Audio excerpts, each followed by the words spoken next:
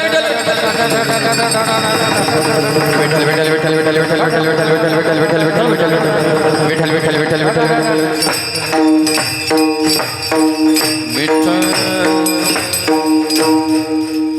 गरुडाचे पायी ठेवी वेळोवेळा डोई वेगे आणावा तो हरी मज दिना ते उद्धरी पांडुरंगा कारू प्रथम नमा पांडुरंगा कारू प्रथम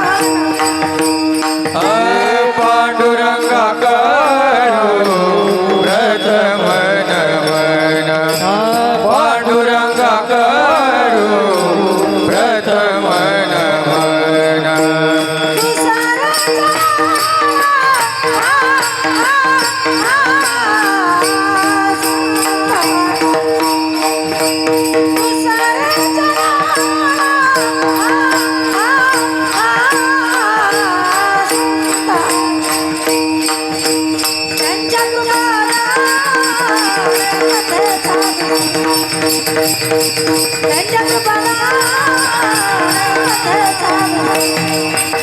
दुसरे चरण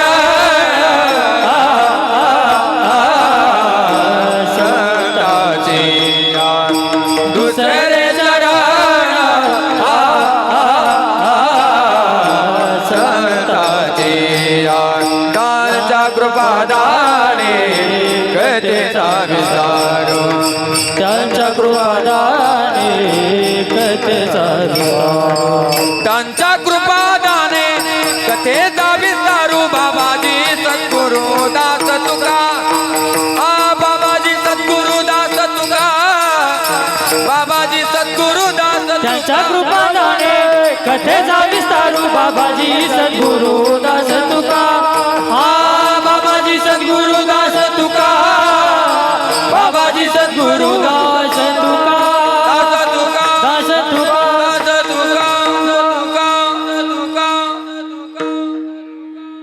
समचरण सरोजं सान्द्रनीलाम्बुदाभं जगननिहितपानि मण्डनं मण्डनानां तरुण तुलसीमाला कंदरं कञ्जनेत्रं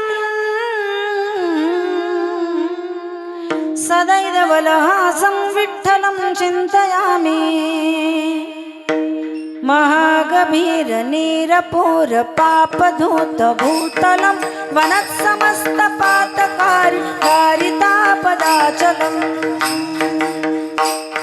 जगल्लये महाभये प्रकुण्डशूनु हरमदे त्वदीयपादपङ्कजं नमामि देवि नर्मदे गतं तदैव मे भयं त्वदङ्गुवीक्षितं यदा मृकुण्डशोणशौनकासुरारिसेवितं सदा पुनर्भवाब्धिजन्मजं भवाब्धि दुःखवर्मदे त्वदीयपादपङ्कजं नमामि देवि नमो ज्ञानेश्वरा निवृत्ती उदारा सोपान देवा मुक्ताबाई नमो त्रिभुवन पावनी आद्यैत्रयी जननी देवाची संपाद्य ज्ञानं च विधाय भक्तिं विलोकितो येन समाधिराज वैराग्यवन्तं सुविचारयुक्तं नमामि जोगं शिरसा गुरुन्तं जयांची केली या स्मरण होय सकळ विद्यांचे अधिकरण तेची बंधू श्री चरण श्री गुरूंचे ते नमस्कारुणी आता मस्तक हे पायावरी या वारकरी संतांच्या गरुडाचे पायी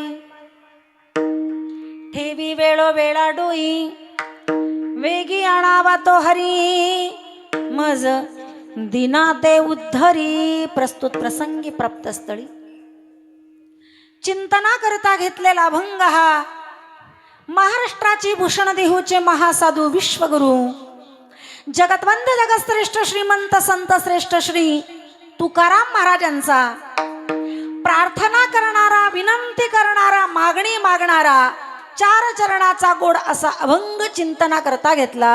विठ्ठल विठ्ठल.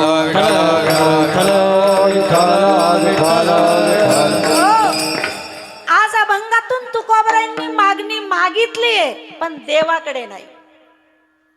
आज प्रार्थना देवाकडे नाही केलेली, देवाकडे नाही मागितलेला. आज कुणाकडे मागितलंय? संतही नाही. भगवत प्राप्तीची उत्कंठा जगद्गुरु तुकोबरायांच्या अंतःकरणात निर्माण झाली.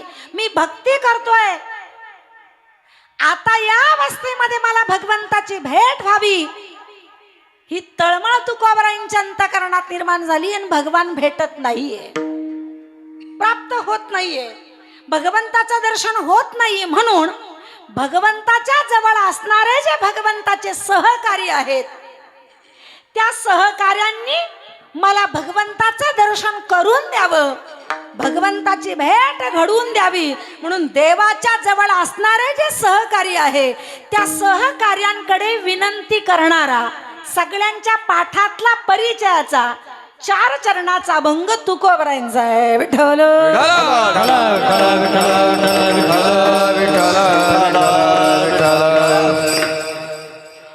परमार्थ करणं. परमार्थ करणं म्हणजे नेमकं काय हो? लोक म्हणतात आम्ही परमार्थ करतो. म्हणजे काय? काय करतो? परमार्थ करणं म्हणजे नेमकं काय करता तुम्ही? परमार्थ म्हणजे नेमकं काय करता?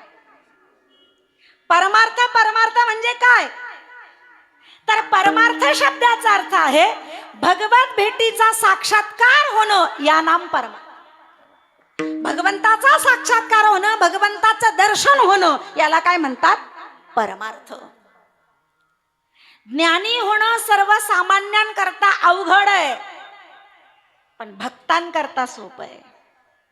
मुक्त अवस्था प्राप्त करणं सर्वसामान्यांकरता अवघड आहे, पण भक्तांकरता सोपं आहे. मुक्त म्हणजे काय? मुक्त मुक्त म्हणजे काय? आता मुक्त व्हायचंय हो मला, नका हो, लय व्याप झाला आता, लय डोक्याला ताण झाला, तर मला मुक्त व्हायचं म्हणजे काय? निवांत व्हायचं नाही का? मुक्त होणे म्हणजे काय? निवांत होणे. परमार्थामधली मुक्ताची अवस्था वेगळी आहे, परमार्थातला मुक्त होणं वेगळं आहे. खर तर परमार्थात मुक्त व्हायचंय हेच चुकीचंय, हेच बोलणं चुकीचंय. कशावरून? मी उदाहरण सांगते. बुद्धिबळाचा खेळ आहे ना, बुद्धिबळाचा खेळ खेळत असताना एकमेकाच्या कवड्या माराव्या लागतात. याच्या कवड्या तो मारतो आणि त्याच्या कवड्या जर यांनी मारल्या तर याच्या मेलेल्या कवड्या जिवंत असतात. जाऊ द्या, कबड्डीचा खेळ, कबड्डी कबड्डी, त्याचे गडी बाद केले म्हणजे ते मेले. मग त्यांनी यांचे गडी बाद केले म्हणजे त्यांच्या गडी आपाप काय होतात? जिवंत होतात. खरं तर असं आहे, कबड्डीतले गडी मरणं पण खोट आहे आणि कबड्डीतले गडी जिवंत होणं हे सुद्धा खोट आहे. तसं जीवाला बद्ध अवस्था प्राप्त होणं हे सुद्धा खोटच आहे आणि जीवाला मुक्त अवस्था प्राप्त होणं हे सुद्धा खोटच आहे. विठ्ठल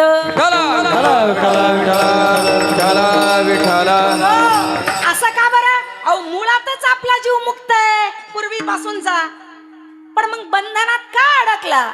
घेवोनिया छंदे मागे मागे घेऊनिया छंदे, मागे मागे घेऊनिया छंदे, मागे मागे घेऊनिया छंदे.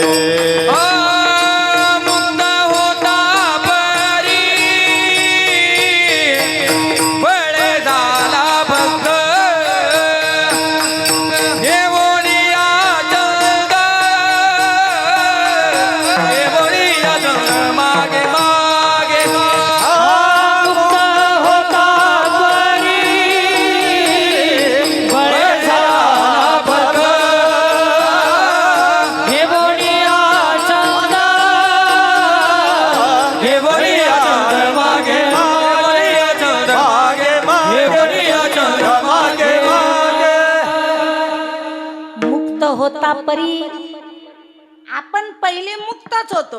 परी म्हणजे पण, बळे झाला बद्ध. मुक्ताच आहे आपण पूर्वीचे, पण बांधलंय आपल्याला कुणी कुणी? शेजारच्यानी नाही, दुसऱ्यानी नाही, आपणच आपल्याला बांधून घेतलेलं आहे. मी म्हणलो आता कीर्तनाची वेळ झाली बाई, 11:30 वाजले, कीर्तन पण संपलो, पण हा माईकच मला सोडित नाही हो, काय करावा? ए माईक सोड ना मला, सोड ना मला. पटल का तुम्हाला? ती म्हणाल नक्कीच, म्हणजे असं तोंडावर नाही म्हणायचे, पण मग मागं पुढं करायला म्हणालच ना, हे की नाही? आता कोणी कोणाला धरलेलं आहे? मीच जर माईकला धरलेलं आहे, मीच जर स्वतःला बंधन करून घेतलेलं आहे, तर मला सुटायचं असेल तर मलाच त्याच्यापासून बाजूला व्हावं लागेल. आपणच आपल्या स्वतःला संसारात बंधन करून घेतलेलं आहे. आपल्याला कुणीच बांधलेलं नाही. आपणच आपले मित्र आहोत आणि आपणच आपले शत्रू आहोत. विठ्ठल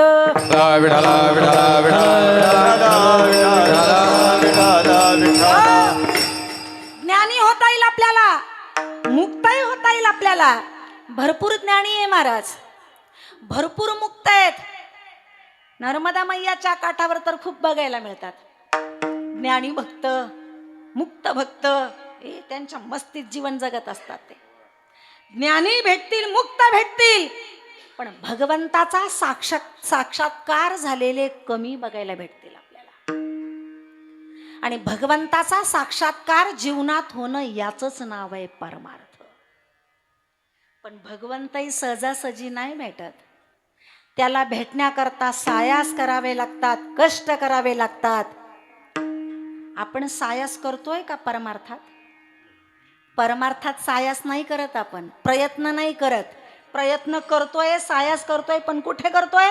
माऊली ज्ञानोबा हरिपाठात सांगतात, सायास करीसी प्रपंच दिनादिशी, सायास करीसी प्रपंच दिनदिशी, सायास करीसी प्रपंच दिनदिशी, सायास करीसी प्रपंच दिनदिशी, हरिसी न भजसी कोण्या गुणे, हरिसी न भजसी कोण्या गुणे, हरिसी न भजसी कोण्या गुणे, हरिसी न भजसी कोण्या गुणे, हरि मुखे म्हणा, हरि मुखे म्हणा, हरि मुखे म्हणा, हरि मुखे म्हणा, हरि मुखे म्हणा, हरि मुखे म्हणा, हरि मुखे म्हणा, हरि मुखे, हरि मुखे म्हणा, हरि मुखे म्हणा, हरि मुखे म्हणा, हरि मुखे म्हणा, हरी मुखे म्हणा, हरी मुखे म्हणा, हरि मुखे म्हणा, हरि मुखे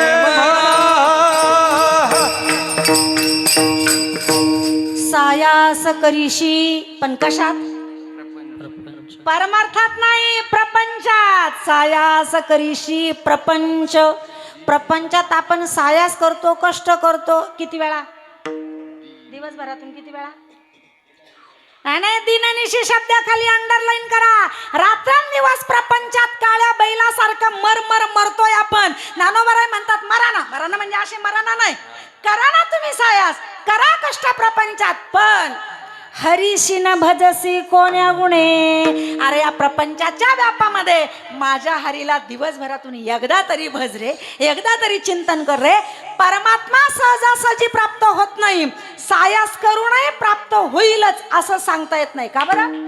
का बरं? त्याचा स्वभाव आहे महाराज, त्याचा स्वभाव आहे. तो म्हणतो मला जर प्राप्त करायचं असेल ना, तर माझ्या व्यतिरिक्त अंतःकरणात दुसरं कोणीच नसलं पाहिजे, कोणीच नसलं पाहिजे. आणि आपल्याला तर सगळंच लागतं.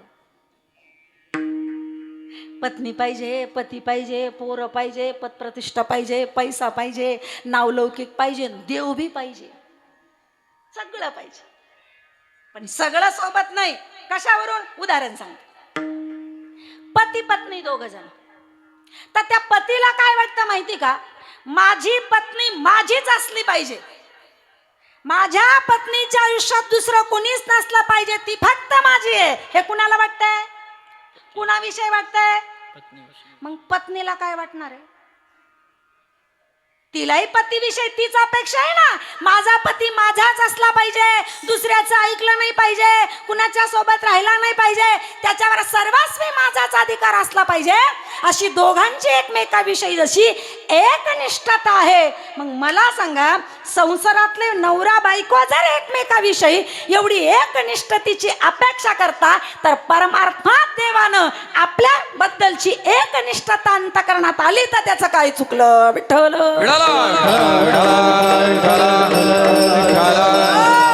संसारामध्ये जर एकनिष्ठता हवी आहे, मग परमार्थातही भगवंत प्राप्त करण्याकरता एकनिष्ठता हवी का नाही? म्हणून तो सुद्धा आपल्याकडनं अशी अपेक्षा करतो, मी तुम्हाला प्राप्त व्हावं असं वाटत असेल तर माझ्या व्यतिरिक्त तुमच्या अंतःकरणात दुसरं कुणीच नसलं पाहिजे. आणि बाकीच्या अंतःकरणात असले की मग परमात्मा बाजूला जातो. येवोनी गोपाळ राहिते ते, येवोनी गोपाळ राहिते ते, येवोनी गोपाळ राहिते थे, येवोनी गोपाळ राहिते थे. तुका मने चित्त करारे निर्मळ, येवोनी गोपाळ, येवोनी गोपाळ राहिते ते. हा तुका म्हणे चित्त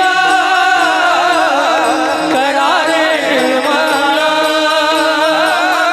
येवोनी गोपाळ राहे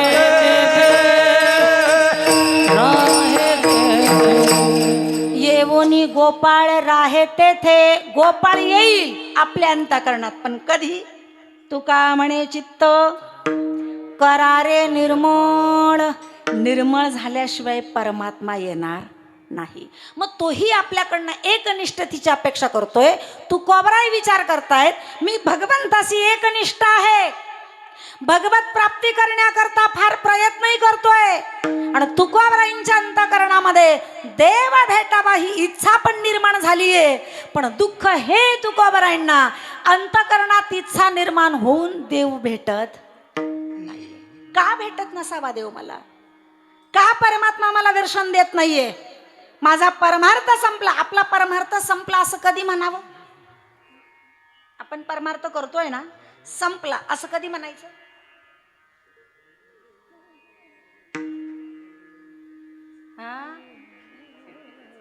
शेवटच्या तिकडे गेलो म्हणजे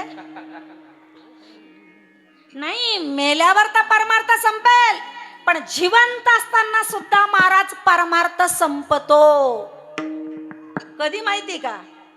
ज्या दिवशी आपल्या भगवंताविषयीचं पूजा, ध्यान, नामचिंतन हे पूर्णावस्थेला प्राप्त होईल, त्या दिवशी समजायचा परमार्थ संपला. मी माझ्या मनाने काहीच बोलत नाही, जे पण बोलणारे त्याला प्रमाण देणारे.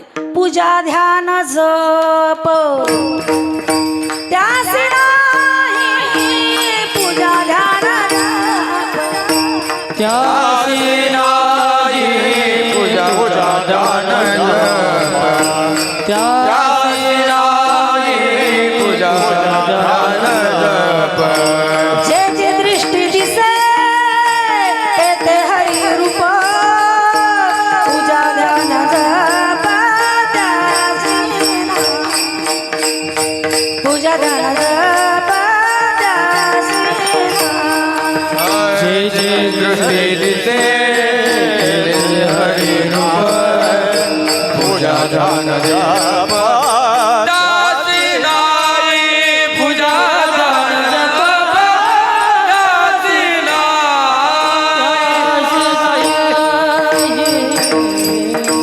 आपण रोज पूजा करतो, करता का नाही? पूजा ध्यान करतो, करता का नाही? जप करतो, चिंतन करतो, देवाची आराधना करतो, हे करतो. हे पण करण्याची गरज नाही आपल्याला. कधी? जे जे दृष्टी दिसे ते हरिरूप. तो नाही, जे जे दृष्टी दिसे तो नाही, ते तो म्हणजे पुलिंगी होईल, ती म्हणजे स्त्रीलिंगी होईल, आणि ते म्हणजे म्हणजे कुणी असू द्या त्या ठिकाणी. ज्याच्याकडे पाहिलं ना तो मला हरिरूप ज्या क्षणाला दिसेल समजायचा त्या दिवशी आपला परमार्थ. मंदिरात जायची गरज नाही, देवही भजायची गरज नाही, आपणच देव बनतो महाराज. पण या वृत्तीवर यायला कितीतरी जन्म घ्यावे लागतील. तुकोबराय सुद्धा काही एकाच जन्मात तुकाराम महाराज नाही झाले. बहुनाम जन्मना म्हणते, ज्ञानवान माम प्रपद्यते, वासुदेव सर्वमिती सहमात्मा सुदुर्लभ, बहुनाम जन्मना म्हणते. अनेक जन्म साधना करावी लागली. आपल्याला देव पण पाहिजे, पण देव पाहिजे असेल तर संसार सोडावा लागेल, आणि संसार धरला तर देव सोडावा लागेल. असं का बरं? दोन्ही नाही जमत ना, दोन्ही नाही जमत का? प्रपंच परमार्थ संपादून दोन्ही, एकही निदान न घडे त्यासी, दोन्ही पेवावरी ठेवू जाता हात, होय अपघात शरीराचा. एकाच वेळेला दोन्ही थडीवर नाही हात ठेवू शकत.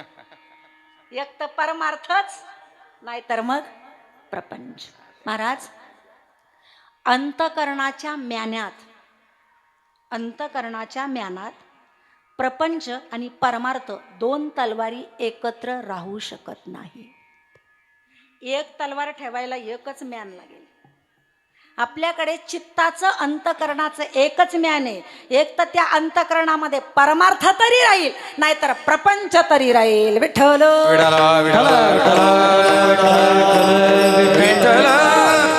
असं का बरं? दोन्ही सोबत का नाही करू शकत आम्ही? होय अपघात शरीराचा. काय अपघात होणार आहे आमचा? महाराज, दोघांचा स्वभाव भिन्न आहे ना हो.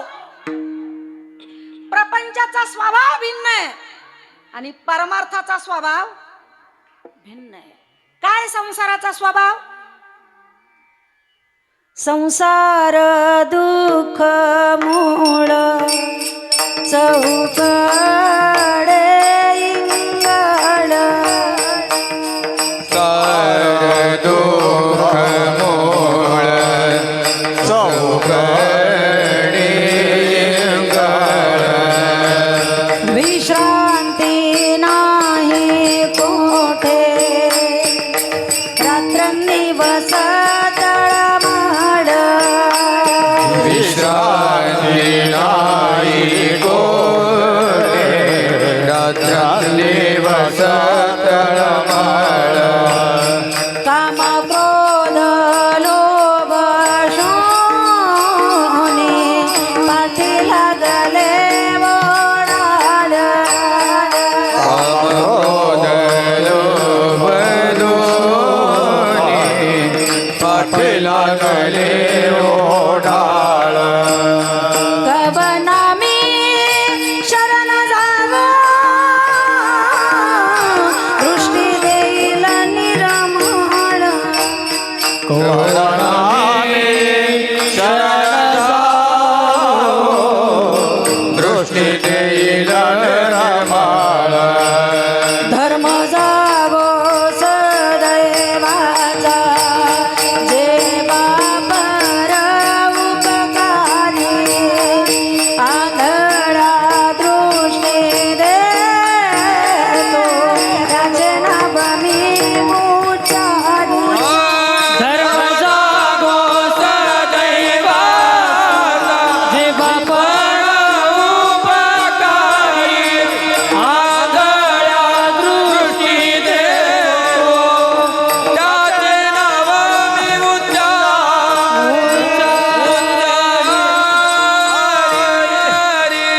हा संसाराचा स्वभाव आहे. कसा आहे संसार? आपल्याला वेगळं सांगायची गरज नाही, आपण सगळे त्यातले किडेचे. संसार दुःख मूळ म्हणजे माझी पण काही परिस्थिती तुमच्यापेक्षा वेगळी थोडीच आहे. चहूकडे इंगळ, विश्रांती नाही कोठे रात्रंदिवस तळमळ, हा संसाराचा स्वभाव आहे.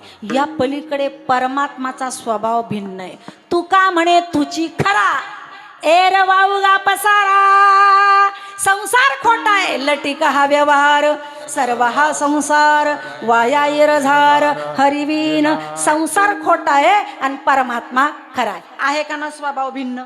मग जर दोघांचे स्वभाव भिन्न आहे तर दोघं एकत्रित राहतील कसे? एकतर परमात्माच करता येईल, नाहीतर मग संसारच करता येईल. मग तुकोबराय म्हणतात असा खरा असणारा आनंद देणारा परमात्मा आहे, त्याला भेटण्याची मला उत्कंठा निर्माण झालीये, इच्छा निर्माण झाली. पण काय करू, मला देव भेटत नाहीये आणि तो भेटल्याशिवाय चैन पडत नाही. म्हणून देव भेटावा ही तुकोबरायांची तळमळ आहे आणि त्या तळमळीनं तुकोबराय आज विनंती करतायत. विठ्ठल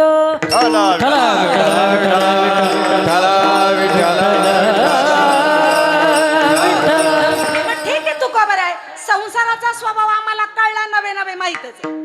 पण तुम्ही जो देवाचा स्वभाव सांगताय, देव खरा आहे, आनंद प्राप्त करून देणार आहे, सुख प्राप्त करून देणार आहे. पण मग महाराज, ज्याला प्राप्त करायचं आहे त्याला ओळखता पण आलं पाहिजे ना.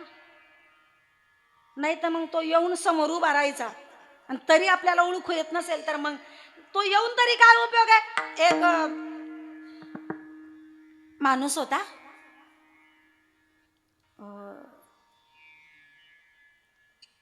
आषाढातली आमोशा संपली. आषाढातल्या आमोशाला कोणत्या आमोशा म्हणतात?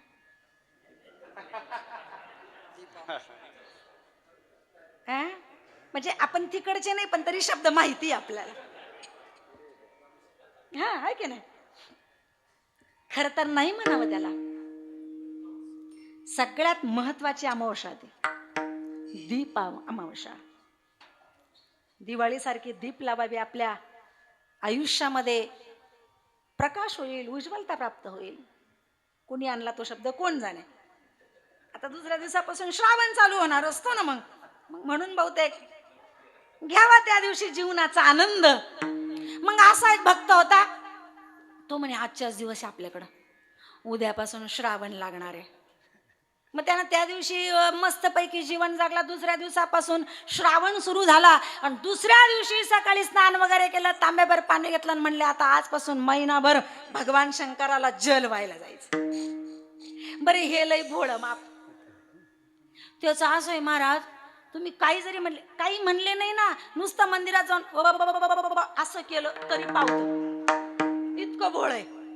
आता ते असं का बरं करावं लागतं? मोठा कथा भाग आहे. ते दक्ष राजा आणि त्याचं ते शिर उडवलं आणि मग ते बोकडाचं शिर बसवलं आणि मग त्याला बोकडाचं शिर बसवल्यावर मग अक्कल आली, कारण देवाची निंदा झाली, आपण स्तुती करायला पाहिजे. आता श्री अनंत मधुसूदना म्हणायला गेलो तर ते बोकडाचं तोंड म्हणताय ना, मध्ये असं त्याच्या तोंडातून निघून तरी हे प्रसन्न झालं.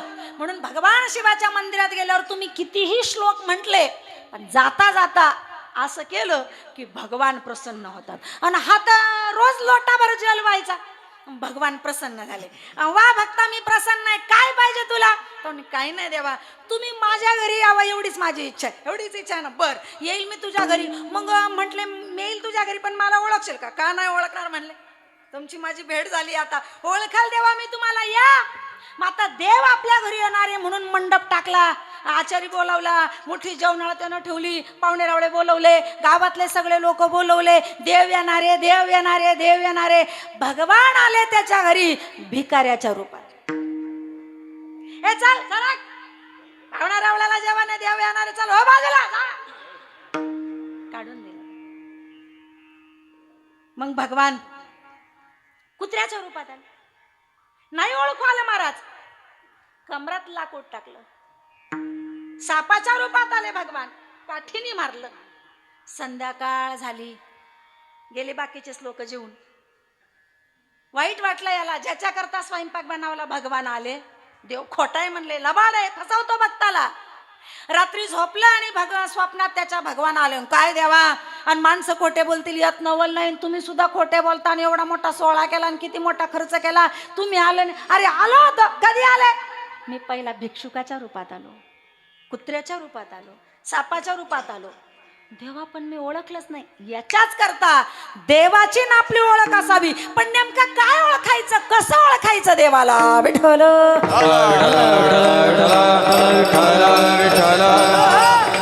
जो भगवान आहे, ज्याची आपण पूजा करतोय, ध्यान करतोय, भक्ती करतोय, तो प्राप्त व्हावा अशी आपल्याला इच्छा आहे. तुकोबरायांच्या अंतःकरणात पण इच्छा आहे, पण तो नेमका कसा आहे हे तर माहित पाहिजे का नाही? त्याची ना आपली ओळख पाहिजे का नाही? नाही तर मग एक आजी आहे आणि तिची नात आहे, उन्हाळ्याचे दिवस आहे आणि कुठेतरी चालली आहे, 2 वर्षाची ती नात आहे, पायात चप्पल नाही त्या पोरीच्या, उन्हाळ्याचे दिवस आहे, डांबरी रस्त्याने चालली, पोरीचे पाय पोळतायत म्हणून आजीनं नातीला कडेवर घेतलं. 75-80 वर्षाची आजी, कळ लागली, जड झाली ती पोरगी, खाली ठेवा होतं, त्या पोरीचे पाय पोळत होते. तेवढ्यात पाठीमागून एक घोड्यावाला आला. टप टप टप टप घोड्याचा आवाज. हे घोड्यावाले भाऊ, थांब थांब थांब. अरे भाऊ, उन्हाळ्याचे दिवस या पोरीच्या पायात चपला नाही, मला कडेवर कवर घेऊ, कटाळा आला, जड होऊ लागलं, एवढी माझी नात घेऊन जाणार. मध्ये ना आजी, काय वज आहे म्हणले तिचं. आणि मग म्हातारीनं ती नात त्या घोड्यावाल्याच्या त्या घोड्यावर बसून दिली. घोड्यावाला निघून गेला. बाई बरं झालं, बरं झालं बाई, लई माझ्या डोक्याची चिंता मिटली, पोरगी गेली, आता चिंता राहणार नाही. थोडं पुढं गेल्यावर म्हातारी लागली ना रडायला. का बरं? बाई, घोड्यावाला कोण, कुठला, त्याचं नाव गाव माहीत नाही, पोरीला तर घोड्यावर बसून दिलं, आता तो कुठं उतरवेल हे बी माहीत नाही. हां, म्हणजे ज्याच्या घोड्यावर बसून दिली त्याची तो ओळख पाहिजे का नाही? तिचं मरू दे, आपलं बी तेच आहे.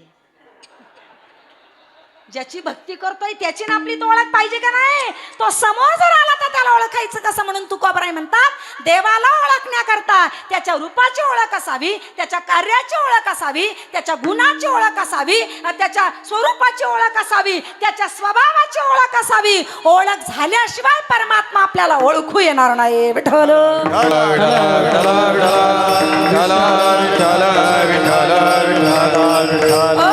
सांगा ना तुकोबाराय, ज्याची भेट आम्हाला घ्यायची आहे, ज्याची प्राप्ती तुमच्या अंतःकरणामध्ये, तो कसा दिसतो, तो कसा आहे? मला असं वाटतं श्रीमद भागवतामध्ये भागवत महात्म्य सांगताना पहिला श्लोक आलेला आहे. सच्चिदानंद रूपाय विश्वोत्पत्त्यादि हेतवे तापत्रय विनाशाय श्रीकृष्णाय वयं नमः. कसा आहे माझा भगवान? सच्चिदानंद रूपाय. कसं रूप आहे त्याचं? तो सत्स्वरूप आहे, चित स्वरूप आहे, आनंद स्वरूप आहे. कसा आहे माझा परमात्मा दिसायला? गवळणीला विचारा, नामदेव महाराज सांगतात, सगुण मेघ श्याम लावण्य सुंदर, सगुण मेघ श्याम लावण्य सुंदर, सगुण मेघ श्याम लावण्य सुंदर, सगुण मेघ श्याम लावण्य सुंदर. आमया दातार केशवराज केशवराज केशवराज, आमया दातार केशवराज केशवराज केशवराज, देखी लागे माये देखी लागे माये यमुनेच्या तीरी. देखी लागे माये यमुनेच्या तीरी, देखी लागे माये यमुनेच्या तीरी. सगुण मेघ श्याम लावण्य सुंदर असं त्याचं रूप आहे. राजस सुकुमार मदनाचा पुतळा, किती गोड आहे तो. तुझी येणी ढळी कोटी चंद्र प्रकाशे, तुझी येणी ढळी कोटी चंद्र प्रकाशे.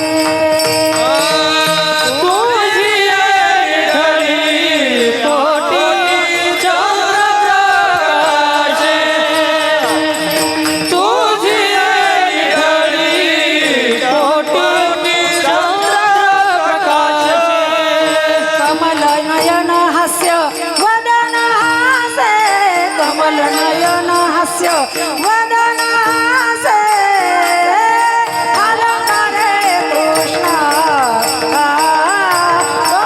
अलंकारे, हे कृष्ण अलंकारे कृष्ण अलंकारे. कमल नयन हासे कमल नयन हासे वदन हासे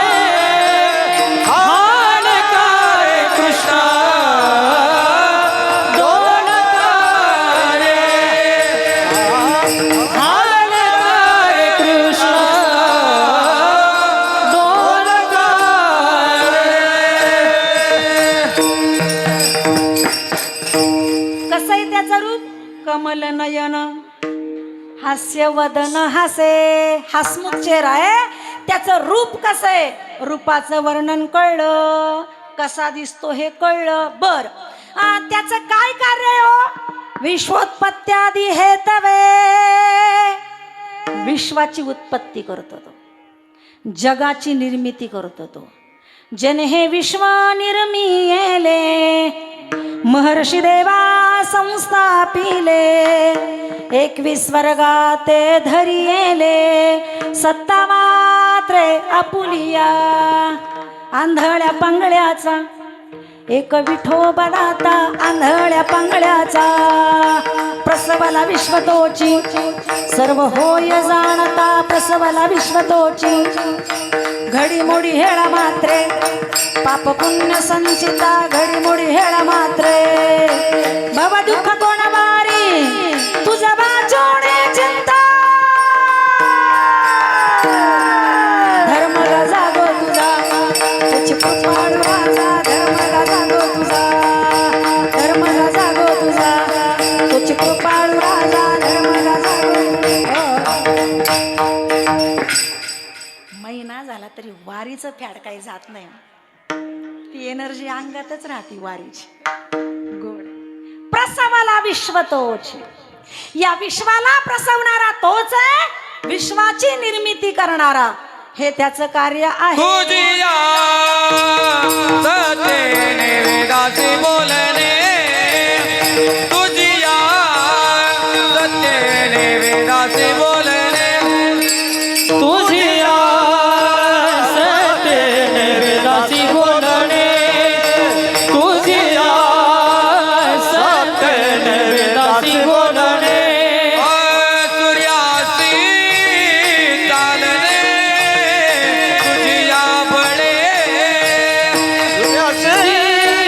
चालणे, तुझिया बळे, चालणे तुझिया बळे, सूर्यासी चालणे, तुझिया बळे. सूर्यासी चालणे तुझिया बळे. ऐसा तू समर्थ ब्रह्मांडाचा धनी, ऐसा तू समर्थ ब्रह्मांडाचा धनी,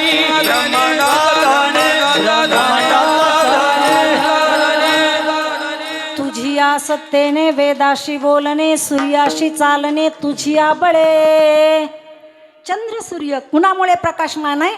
न तद्भासयते सूर्यो न शशांको न पावकः, यद् गत्वा न निवर्तन्ते तद्धाम परमं मम.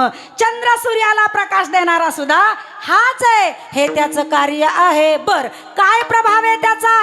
तापत्रय विनाशाय, तीनही तापाचं निवारण करतो, हे त्याचं सामर्थ्य आहे, हा त्याचा प्रभाव आहे. काहो तुकोबर आहे, अशा देवाचं काय नाव आहे? श्रीकृष्णाय वयं नमः. त्याचं नाव आहे श्रीकृष्ण.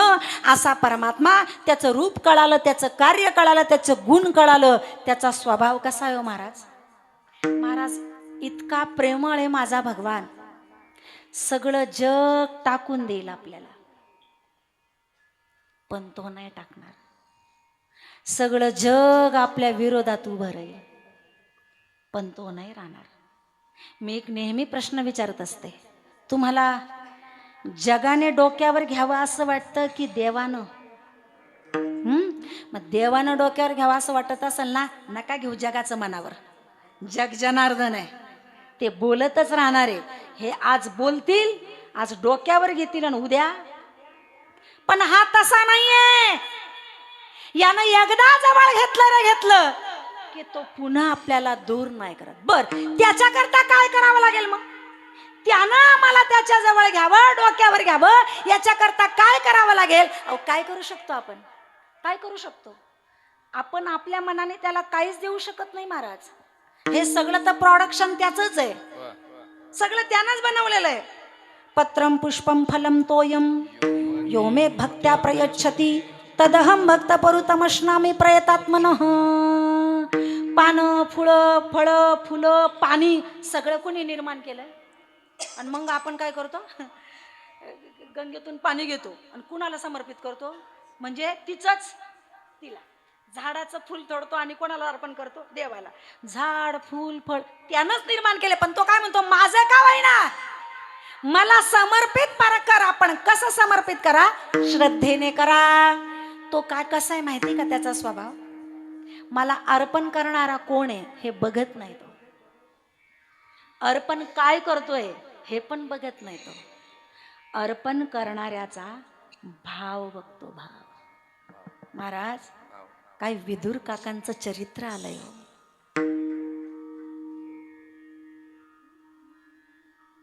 असंच असतं. प्रामाणिकपणाने सेवा केली ना का लोक त्याचं फळ चांगलं देतात. 2 उदाहरणं आहे महाभारतात.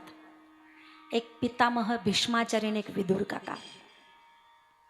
दुर्योधनानं त्यांच्या कष्टाचं चांगलं फळ दिलं त्यांना. या विदुर काकाला दाशीपुत्र नाव जर कोणी ठेवलं असेल तर या दुर्याचं काम आहे. ए दाशीपुत्रा असा चिनवायचा. काका कधीच म्हटला नाही तो. विदुर काकांना काका नाव जर कोणी ठेवलं असेल तर पांडवांनी भगवान कृष्णाने काका. सगळे दाशीपुत्र म्हणायचे. जेव्हा आईसाहेबावर अन्याय झाला, वस्त्रहरण झालं, पांडव निघून गेले, विदुर काकांना पाहवलं नाही. आधीच भावाला सावध केलं होतं, दादा आवर तुझ्या दुर्योधनाला, सुनबाई येते आपली. भर सभेत तिच्या अंगावर एकच वस्त्र असताना दुःशासन तिला उडून आणतोय. आवर तुझ्या दुर्योधनाला. हा वरून तर आंधळा होताच होता, पण आतून सुद्धा आंधळा होतो. नाही दिसलं त्याला पोराचे दोष. होऊ दिलं वस्त्रहरण. नाही पावाला काकांना. निघून गेले काका हस्तिनापुरातून, परत नाही आले. बाहेर पर्णकुटी बांधून राहत होते. पांडव वनवास संपून आले. इंद्रप्रस्थ मागायचं होतं त्यांना, काही गावं मागायचे होते, पण दुर्योधन देत नव्हता. म्हणून भगवान म्हणले मी शिष्टाई करतो, मध्यस्थी करतो. भगवान हस्तिनापुरात मध्यस्थी करायला येणारे सगळे हस्तिनापुराला कळलं. तसं पर्णकुटीत असणाऱ्या काकांना आणि काकीला पण कळालं. आनंद झाला. भगवान येणार आहे, भगवान येणार. एक गर्दी देवाला बघण्याकरता. भगवंताचा रथ आला. सगळेच देवाकडे बघत होते. सगळ्यांचेच डोळे देवाकडे होते, पण देवाचे डोळे कोणाला शोधत होते? काकांना पाहत होते. लांब अंतरावर काका उभे होते. उंच टाचा करून देवाला पाहत होते. भगवंताचे बारीक डोळे काकाला शोधत होते. अचानक काकाची देवाची नजरानजर झाली. घळाघळा काकांच्या डोळ्यातून अश्रू येऊ लागले. याच क्षणाकरता मी तुझी वाट बघत होतो. देव भेटला ना महाराज, काही बोलता येत नाही आपल्याला. चिन्ह लक्षात ठेवा. वाणी खुंटते, शब्द फुटत नाही. काकांना काही बोलता येईना. हा बी भामटा बोलत नाही, तो बी बोलत नाही. हे पण चिन्ह ध्यानात ठेवा. देव भेटल्यावर आपल्याला बोलता येत नाही, तोही बोलत नाही. नुसतंच नजरेनं त्यानं काकाला खुणवलं. इकडे या. गर्दीतून काका वाट काढत देवाकडे आलेले. रथाजवळ उभे राहिलेत. काका भगवंताकडे बघतात, भगवान काकाकडे बघतात. बराच वेळ झाला. शेवटी हाच बोलला, काका. काका म्हणल्यावर अंतकरण गहिवरून आलं. काळजी नका करू, दुर्योधनाकडून जाऊन येतो आणि जेवायलाच तुमच्याकडे येणार आहे. काकीला सांगा. केवढा आनंद झाला असेल महाराज. पळतच गेले काका. अगं सुलभा, सुलभा. देव येतोय आपल्या घरी जेवायला. विदुर आहे त्यांचं नाव. महाराज, विदुर हे नाव नाहीये. विदुर हे नाव नाहीये. विदुर ही एक अवस्था आहे.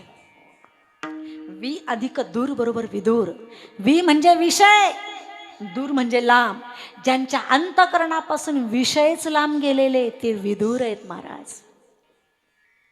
त्यांच्या पत्नीचं नाव आहे सुलभा. आपल्या पतीच्या परमार्थाला जी सुलभ असते तिला म्हणतात सुलभा.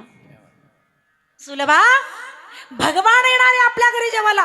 काय करू बाई आता, काय करू बाई, काय करू आता. काही बनव, मी बाजारात जातून काहीतरी घेऊन येतो.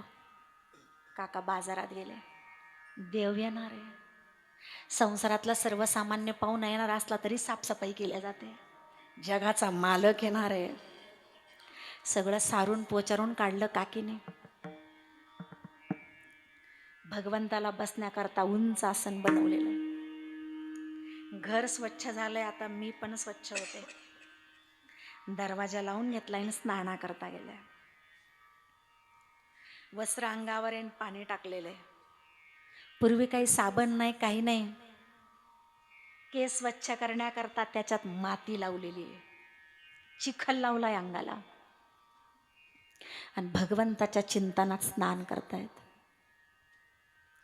दुर्योधनाबरोबर बोलणं झालं आणि भगवंतानं सांगितलं इथं नाही राहायचं आपल्याला. उद्धवजी चलो विदुरा घर जा, तिकडे जायचं आपल्याला. चालत आणि रथ काकांच्या घराकडे निघाला. काका बाजारातून आलेले नाहीये. दरवाजा लावलेला आहे, फक्त दरवाजा वाजवला. काकी स्नान करत होत्या. कोण आहे? मी.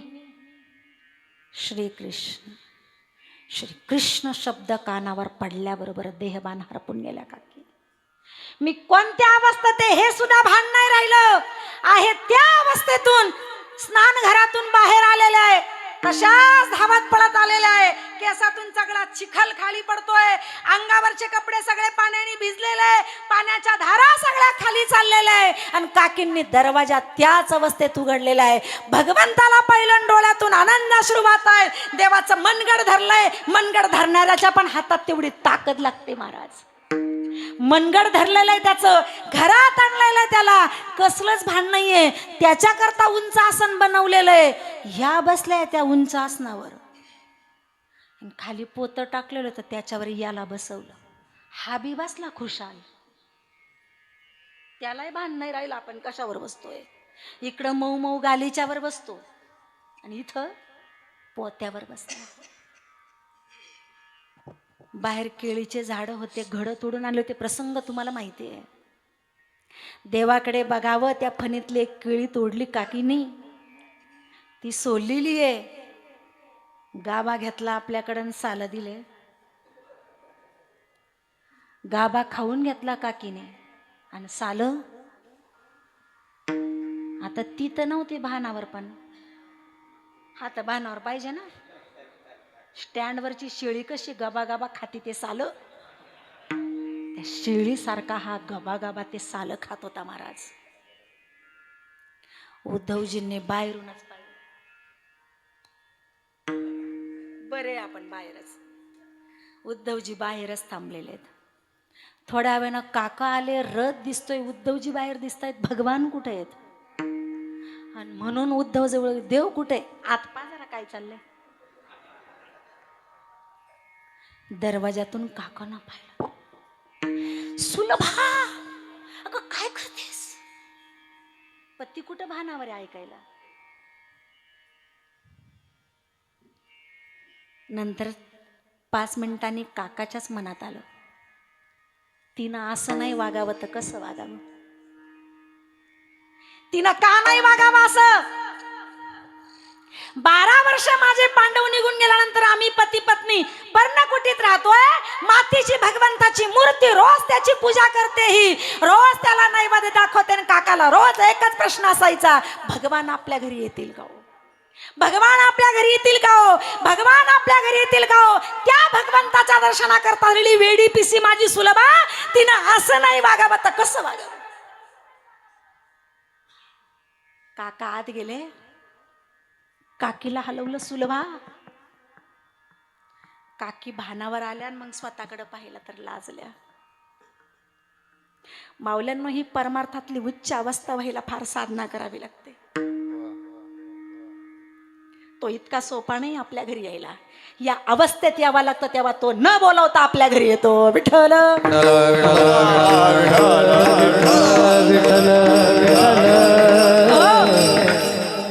स्नान करून पुन्हा आलेले आहे.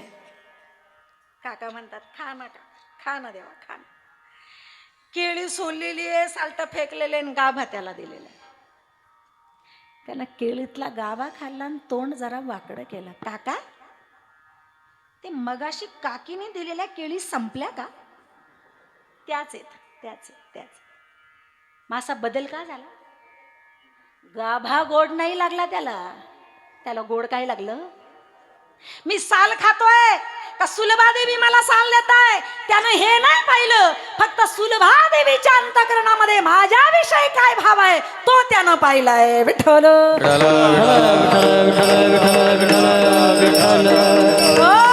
इतका प्रेमळ आहे माझा भगवान. तुम्ही काय करत आहात याच्याशी त्याला देणं घेणं नाहीये, किती श्रद्धेनं त्याच्याविषयी भक्ती करत आहात हे त्याला महत्वाचं आहे. भाव असा बळे आकळे एरवी नाकळे, भाव बळे आकळे एरवी नाकळे, भाव बळाकळे रवी नाकळे, भाव बळाकळे रवी नाकळे. करतळी आवडे तैसा हरी, करतळी आवडे तैसा हरी. करतळी आवडे तैसा, करतळी आवडे तैसा रे. करतळी आवडे तैसा, करतळी आवडे तैसा हरी. करतळी आवडे तैसा, करतळी आवडे तैसा. हरी मुखे म्हणा, हरी मुखे म्हणा, हरी मुखे म्हणा, हरी मुखे म्हणा, हरी मुखे म्हणा, हरी मुखे म्हणा, हरी मुखे म्हणा, हरी मुखे म्हणा, हरी मुखे म्हणा, हरी मुखे म्हणा, हरी मुखे म्हणा, हरी मुखे म्हणा, हरी मुखे म्हणा, हरी मुखे म्हणा, हरी मुखे म्हणा, हरी मुखे म्हणा, हरी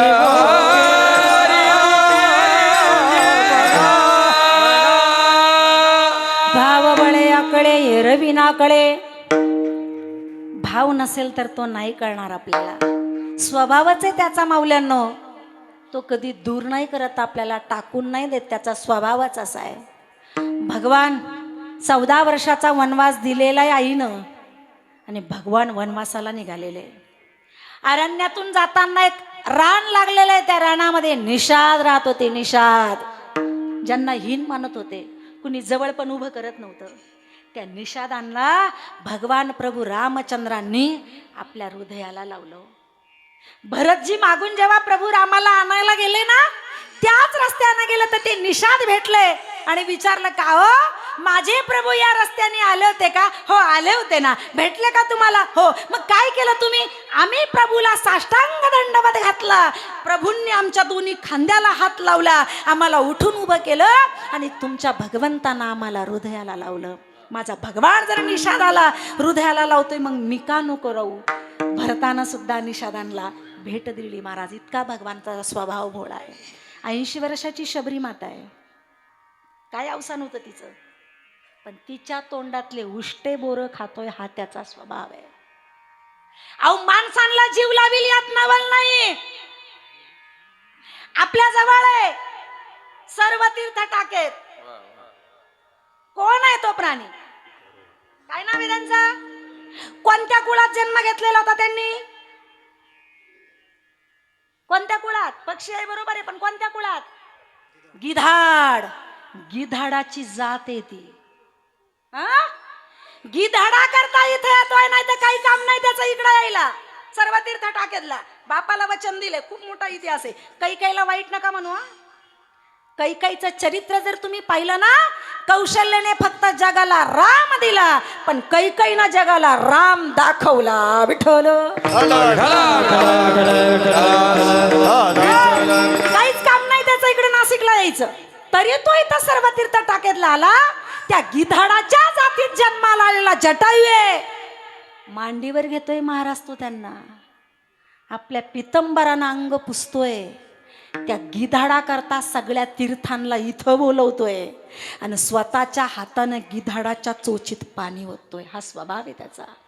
मग तुकोबराई म्हणतात, जर निषादाला जवळ करतो, सुलभा देवीला जवळ करतो, शबरी मातेचे उष्टे बोर खातो, गिधाडाच्या जातीच्या जन्माला आलेल्या जटायूला जर भेटतोय, तर माझी जर एवढी भक्ती आहे तर अजून परमात्मा मला काय भेटत नाहीये, ही उत्कंठा तुकोबराईच्या अंतःकरणात निर्माण झाली. विठ्ठल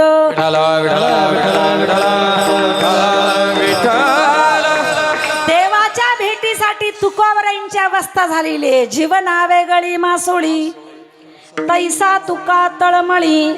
मासा पाण्यातून बाहेर काढल्यावर किती तासांनी मरतो?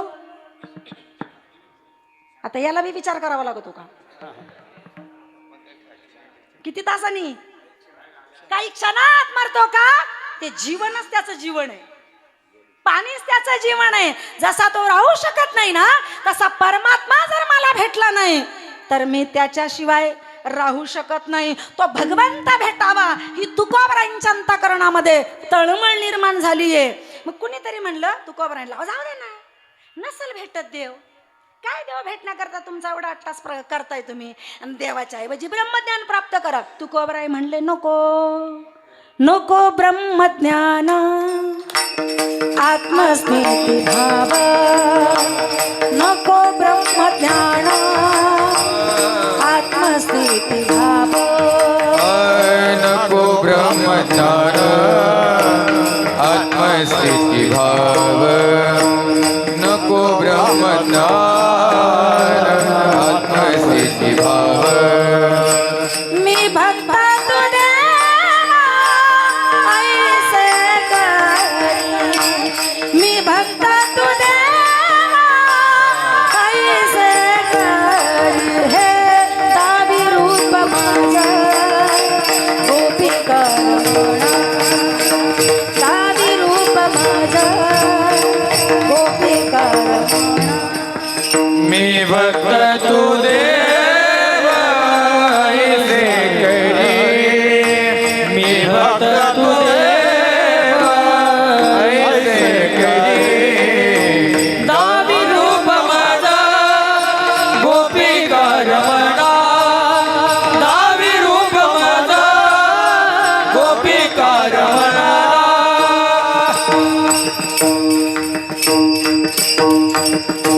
नाही लागत मला काहीच, मी भक्त तू देवाईसे करी. ही अवस्था तुकोबराईंची झालेली आहे. ब्रह्मज्ञान नाहीये, नकोय मला ते, मुक्तावस्था नकोय, मला फक्त देव भेटावा ही इच्छा आहे. म्हणून तुकोबराईंनी कुणाला विचारावं, कुणाला विचारावं? संतांना विचारावं. तुम्ही सनकाधिक संत, म्हणविता कृपावंत, एवढा करा उपकार, सांगा देवा नमस्कार, जसे असेल तसे मला भेटायला या, तुमचा तुका तुमची वाट बघतोय. संत म्हणले, आम्हालाही दरवाजापर्यंत जायची परवानगी आहे. मग असं करा ना तुकोबराई, तुम्ही आम्हाला विनंती करण्यापेक्षा देवाच्या जवळ लई माणसं आहे, तुम्हाला देवाला भेटायचंय ना, तो प्राप्त व्हावा अशी इच्छा आहे ना, मग तुम्ही देवाजवळ जे देवाचे सहकारी आहेत त्यांना विनंती करा. म्हणून तुकोबराईंनी पहिली विनंती केली आहे, अभंगाचं पहिलं चरण. गरुडाचे पायी, गरुडाचे पायी, गरुडाचे पायी, गरुडाचे पायी, गरुडाचे पायी, गरुडाचे पायी, गरुडाचे पायी,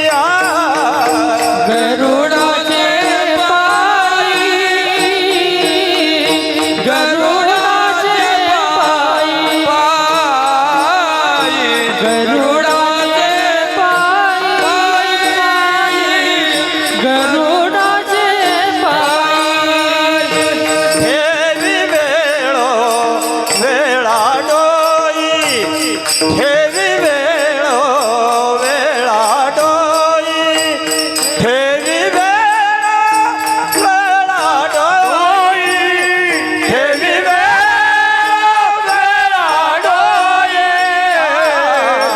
वेग्यानवा तो हरी वेग्यानवा तो हरी वेग्यानवा तो हरी हरी वेग्यानवा तो हरी वेळा डोई वेळा डोई ठेवी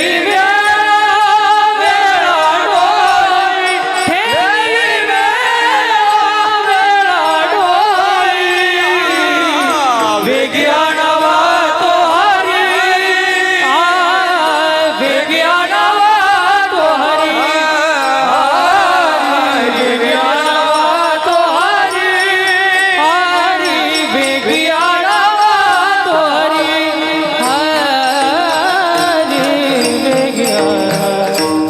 देवाच्या जवळचे असणारे पहिले सहकारी त्यांना तुकोबरांनी विनंती केली, गरुडाचे पायी ठेवी वेळोवेळा डोई. ओ गरुड महाराज, ओ, देवाला भेटायचंय हो मला. कोण आहे हे गरुड? गरुड कोण आहे? आ? गरुड गरुड कोण आहे? भगवान विष्णूचं वाहन आहे. हो, पण मग कसा जन्म झाला? कोण आहे त्यांचे आई वडील? का बरं भगवान विष्णूचं वाहन बनले ते? दुसरे काही पशु पक्षी नव्हते का देवाला वाहन घ्यायला? यांनाच का बरं घेतलं? श्रीमद भागवतात जावं लागेल. कश्यप नावाचे ऋषी, त्यांना अनेक पत्न्या आहेत. पैकी 2 पत्न्या आहेत. एकीचं नाव आहे कद्रू आणि एकीचं नाव आहे विनता. कद्रू ही सर्पांची आई आहे. म्हणजे कद्रूला मुलं कोणते? सर्प.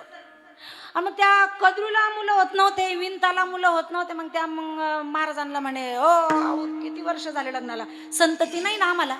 ऐका, संतती प्राप्त करण्याकरता पूर्वी आपल्यासारखा प्रपंच नव्हता करावा लागत. मंत्राने संतती व्हायची, स्पर्श केला तरी संतती व्हायची. उदाहरणं खूप आहे, वेळ नाही आपल्याला.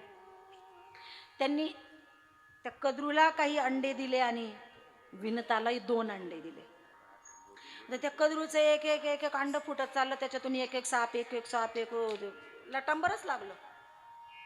आणि हिला त्या विनताला 2 अंडे दिले, एकही अंड फुटाना मुलगा व्हायला. तिला म्हणे, बाय तिला पटापटा पोरं होत्या आणि मलाच नाही. बाई माणसाला दम नाही राहत, आहे का नाही? म्हणजे मी बी तशीच आहे. दम नाही राहत आपल्याला, लई घाई. दम नाही विनताला. तिनं एक अंड फोडलं, म्हणजे ते मुदतीच्या आतच तिनं फोडलं. ते मुदतीच्या आत फुटल्यामुळे त्या अंड्यातून एक मुलगा जन्माला आला, तो पांगळा जन्माला. काय नाव त्याचं? अरुण, जो भगवान सूर्यनारायणाचा सारथी आहे. अरुण आहे, अपंग आहे. मग त्यांनी लय आईला दोष दिला, काही तुला एवढी घाई झाली, दम नव्हता का, तुझ्यामुळे माझं अपंगत्व निर्माण झालं. खूप तडातडा आईला बोलले. आता ते दुसरा अंडा फोडायचे, लवकर घाई नको करू. कधी फोडू मग? 500 वर्षांनी. त्यांना 500 म्हणजे कमी होते ना, हजारोचं लाखाचं आयुष्य होतं. 500 काही नाही, 500 वर्षांनी फोड. बर, मग तुला पराक्रमी शूरवीर मुलगा जन्माला येईल त्याच्यातून. 500 वर्षांनी विनतानं अंड फोडलं, त्याच्यातून गरुडाचा जन्म झाला. पराक्रमी गरुड जन्माला आले. मग ते भगवान विष्णूचं वाहन कसे झाले? ही कद्रू ना, तिचे पोरं साप नावेले. कद्रू तर ते कद्रेलच सगळ्यांना, ते त्या सापांना सगळेच कद्रेले. आईच त्यांची कद्रू आहे ना, नाव तिचं कद्रू आहे.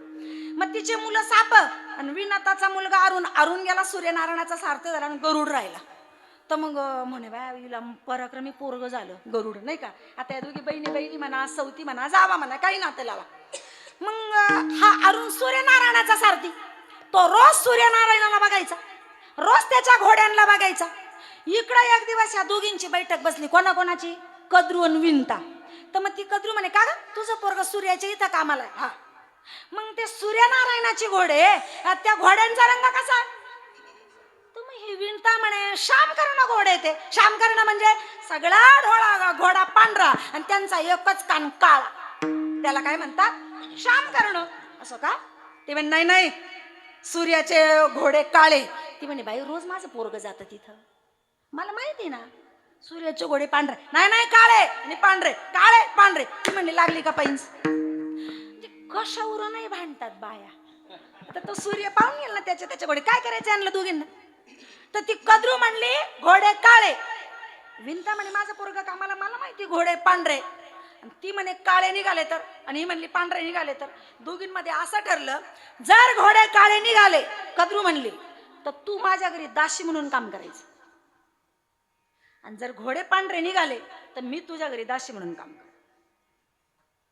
रात्री तिचे पोरं घरी आले कद्रूचे साप मग तिने पोरांना विचारलं का रे सूर्याचे घोडे कसे ते म्हणे आई पांढरे अगो वया तोंडात मारून घ्यावा आता काय झालं आई पैंज लागली भाऊ आमच्या दोघींची तुला कोणी लावायला लावली आता गेली भाऊ बोलता बोलता मी बोलून मग आई सगळी शहानिशा करायची मग म्हणायचं ना आता आता वय तू त्यांची दासी नाही नाही मी दासी नाही होणार मग काय माझी आज्ञा आहे तुम्हाला तुम्ही स्वर्गात जा सूर्यनारायणाच्या घोड्यांकडे जा आणि तुम्ही त्या घोड्याच्या अंगाभोवती असे लपेटा गुंडाळा घोडे काळे दिसले पाहिजे तेव्हा आई आम्ही असं कपट नाही करणार खोटं नाही बोलणार मग ती म्हणली मी शाप देईल तुम्हाला अशी पहिलीच आई पोरांना शाप द्यायला निघाली म्हणूनच कद्रू येते नावच तिचं कद्रू मी शाप देईल मुलं घाबरले काही नाही ऐकलं काही नाही ऐकलं काही ना तिनं शाप दिला पूर्वी सापांना पंख होते भाऊ उडत होते पूर्वी साप तिनं शाप दिल्यामुळे काही टपाटपा खाली आले त्यांचे पंख जळाले तुटले मग ते बाकीचे घाबरले तुम्ही आपली आई जा आलं मी आपण नाही मरू बरोबर आई आम्ही करतो काम बाकीचे पोरं गेले तिचे त्या घोड्याभोवती असे गुंडाळले सगळे काळे काळे घोर दिसायला लागले दुसऱ्या दिवशी सूर्याचा रथ निघाला ही कद्रू म्हणे इकडे विंता बघ जरा डोळे उघडे बघ बघ घोडे कसे मी म्हणे बाया कालपर्यंत घोडे पांढरे होते आज काळे कसे झाले तिला काय माहिती ना काही कपट केलं म्हणजे हारलो कोण आता विनता हारली मग ती विनता कद्रूच्या घरी दासी म्हणून राहिली खरं असताना सुद्धा महाराज श्रीमद भागवत सांगते मी नाही म्हणत मग ती दासी राहिल्यामुळे गरुडाला वाईट वाटलं माझी आई सत्य असून सुद्धा तिच्या घरी दास्यत्व करावं लागतंय वाईट वाटलं त्याला ते साप त्या घोड्यांना सर्पदंश करू लागले घोडे मरू नये याच्याकरता अमृताचा तपास करण्याकरता गरुडाला जन्मताच वेग आहे म्हणून गरुड वेगानं वैकुंठात गेले आणि तिथून तो अमृताचा कलश आणताना भगवंतानं त्यांना पाहिलं चोर कुठं ते माझ्या आई करता घेऊन चाललोय म्हणले अमृताचा मला न विचार अमृताचा कलश लागायचा असला तर माझ्याशी युद्ध कर गरुडाचं भगवंताचं युद्ध सुरू झालं महाराज गरुड एवढे पॉवरफुल आहे भगवंताला सुद्धा हार मानावी लागत होती हा हारत होता पण इतका काळा कपटी मेला काय म्हणला माहिती का बस बस बस बस बस कळालं मला तू फार शक्ती संपन्न आहे तुझी शक्ती बघून मी प्रसन्न झालोय तुझ्यावर काय पाहिजे तुला मात पा आता चोराच्या उलट्या म्हणजे हारायला हास लागला तरी त्याला काय म्हणतो गरुडाला काय पाहिजे तर मागतो म्हणे मी येडाय का मी जिंकतोय आणि तुम्हीच मला म्हणता माझ्याकडे माग मी जिंकतोय तुम्ही हारताय तुम्हालाच माझ्याकडून काय पाहिजे ते मागा खेळ तो येण्याची खेळावा खेळ यांनीच खेळावा यालाच खेळता येत होतो असा मग मी मागशील ते द्याल का गरुड महाराज तुम्ही हो देईल मग माझी अशी इच्छा आहे तुम्ही माझं वाहन व्हावं ठरलं त्या दिवसापासून गरुड महाराज भगवान विष्णूचे वाहन झाले हे तुकोबराईंना माहिती आहे की पाठीवर घेऊन जातात भगवंताला रोज गरुड म्हणून गरुडाचे पायी गरुड महाराज विनंती तुम्हाला भगवंताला माझ्यापर्यंत घेऊन या पण हळूहळू नाही बेगी आनावा तो हरी बेगी आनावा तो हरी वेगी आनावा तो हरी वेगी आनावा तो हरी माझा दिना ते उधरी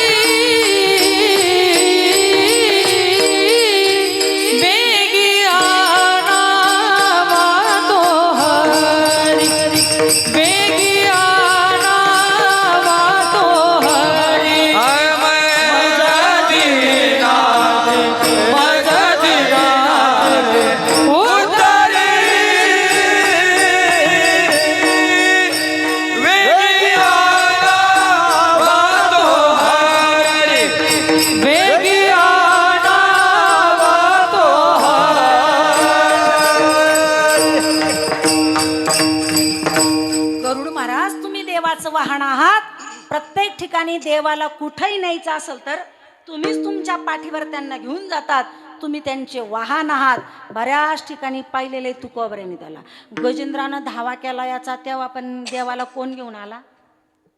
गजेंद्राचा धावा तुवा केला बिटाय तेव्हा गरुड महाराजच घेऊन आले. द्रौपदी करता आणलं तेव्हा गरुड महाराजच आले. आणि मग साधू संतांनी तुकाराम महाराजांना सांगितलं होतं, देव जिथं पण जातो, जेव्हा पण जातो, तिथं तो कशावर बसून जातो? गरुडा.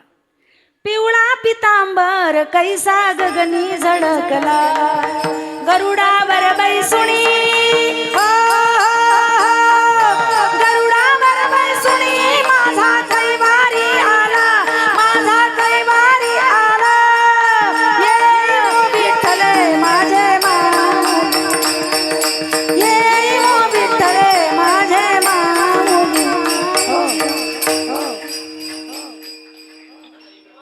बरं झाली माझी माऊली आली. विठाल विठाल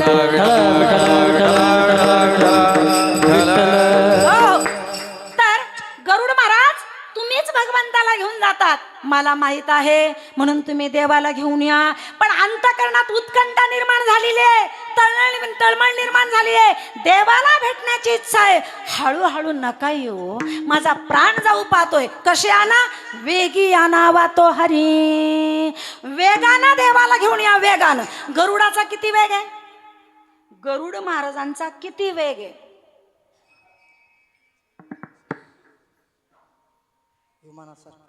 बाबांना नाही विचारणार भाई आपण.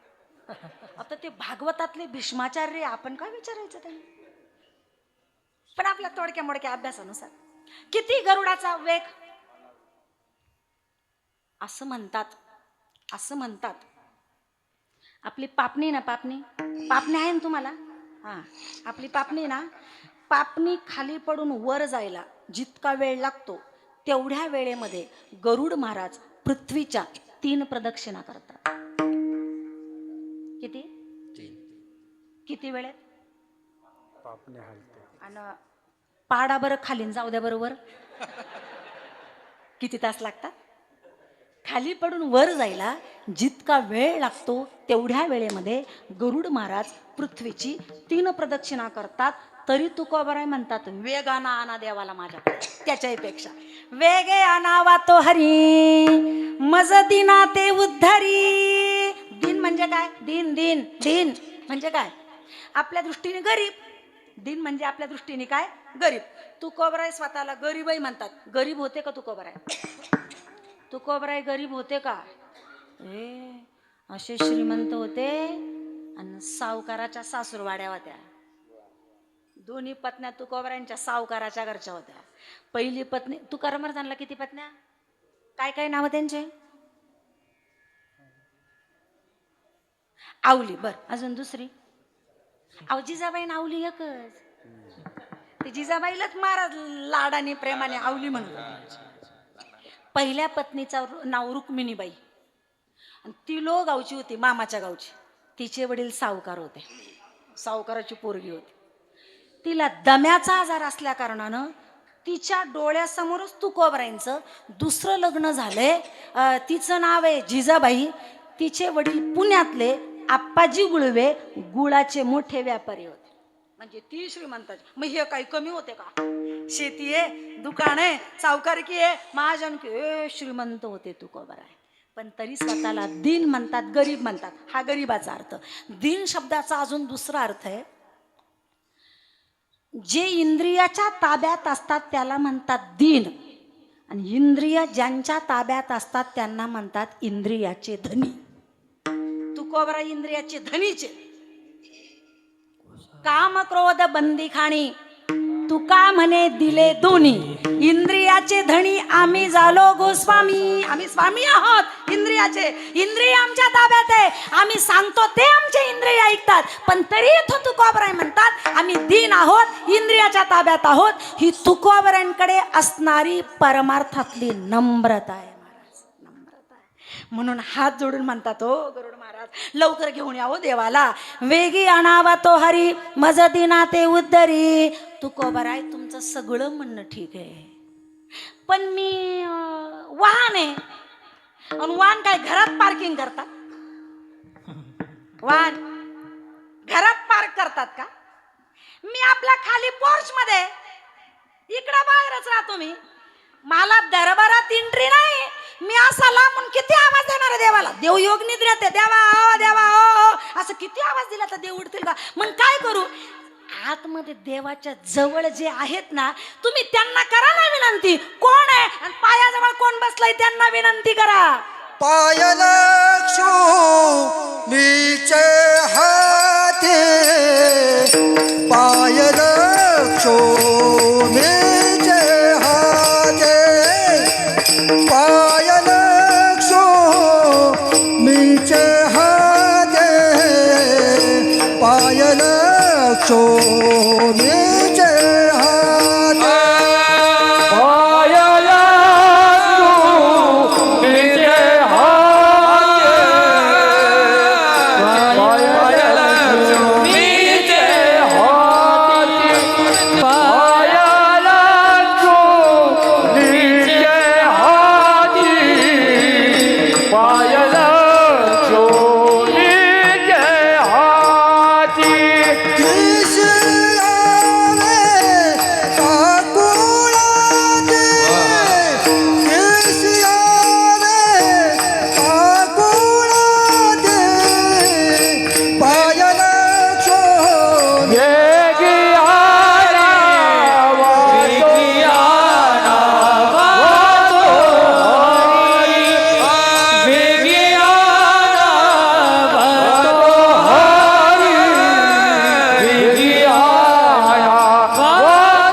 लक्ष्मीचे हाती म्हणून येतो का कुलती. आई साहेब आहेत मधी देवाच्या जवळ. तुम्ही त्यांना सांगा ना. मग तुकोबरायांनी आई साहेबांची प्रार्थना केली. ओ आई साहेब ओ ओ अहो पाय तुमच्या ताब्यात आहे ना, तुम्ही मालकीन आहे ना. ती म्हणे ओ मालकीन नाही मी दाशी आहे. त्याच्याच करता आली आहे सगळ्यांना सोडून. माऊली ज्ञानोबराय बोलतात.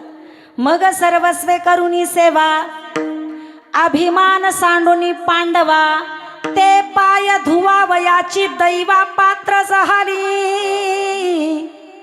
पाय धुण्याकरता मी दाशी म्हणून तिथं आलेलं आहे. हा एवढं मात्र झालं. काय असतं प्रामाणिकपणानं एखाद्याच्या घरी आपण सेवा भाव जर धरला, काम जर केलं ना, तर सहजच तो प्रसन्न झाला तर आपल्याला मालक बनवू शकतो.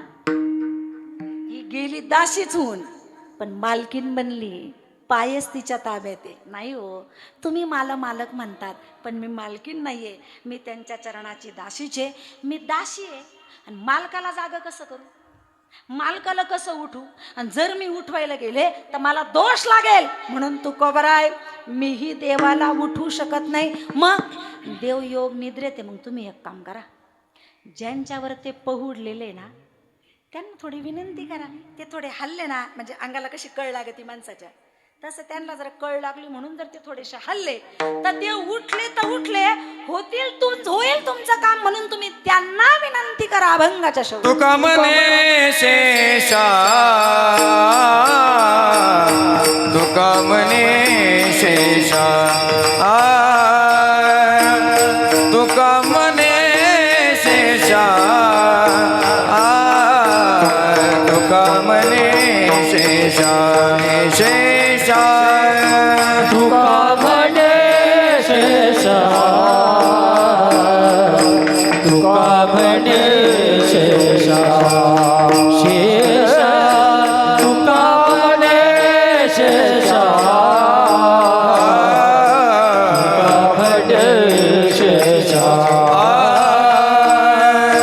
तुका म्हणे शेषा तुका म्हणे शेषा शेषा तुका म्हणे शेषा शेषा तुका म्हणे शेषा शेषा तुका म्हणे शेषा तुका म्हणे शेषा शेषा तुका म्हणे शेषा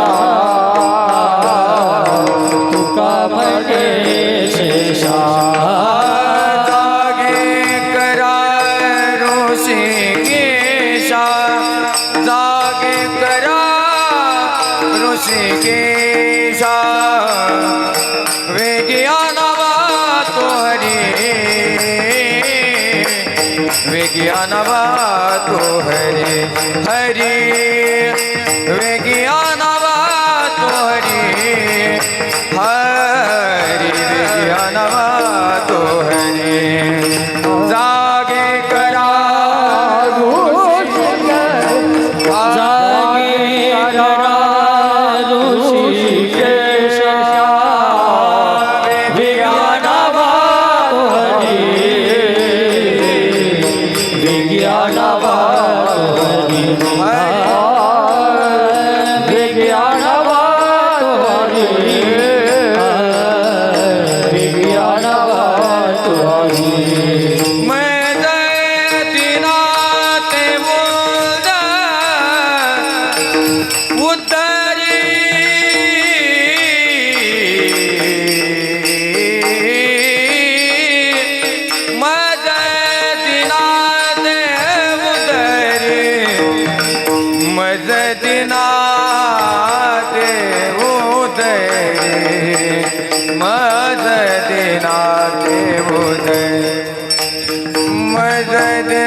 हरी